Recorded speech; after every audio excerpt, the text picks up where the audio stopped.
and especially toward such an outstanding organization as the National Education Association. Time of the gentleman has expired.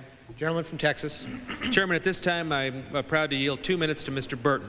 The gentleman from Indiana is Thank the gentleman recognized for for 2 minutes. Let me just say to my colleague from Florida, it is our responsibility as the Congress, because this is a nation's capital, to keep an eye on what goes on here. So we do involve ourselves in managing this city, and we'd better, because it was a real mess just a year ago.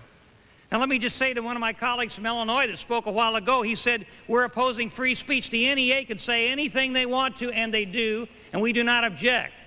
But we do believe they shouldn't get a $1.6 million tax break because they're the only union in this city that gets that tax break. The only one. And so they shouldn't get that tax break. Now I want to read to you something that was in the Indianapolis Star newspaper, an editorial just a week ago, because this really upsets me. It says, this summer the NEA annual convention passed a resolution supporting a month-long celebration, quote, as a means of acknowledging the contributions of lesbians, gays, and bisexuals throughout history.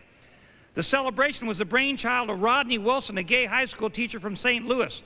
What Wilson wanted in this October and every subsequent October was for public high schools to focus on a gay curriculum detailing the history of homosexual persecution and acknowledging the homosexuality of some historical figures.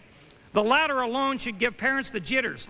According to a Concerned Women for America ad, the Alson Almanac, quote, the fact book of the lesbian and gay community, end quote, claims some research indicates that Jesus Christ, Winston Churchill, and George Washington were homosexuals.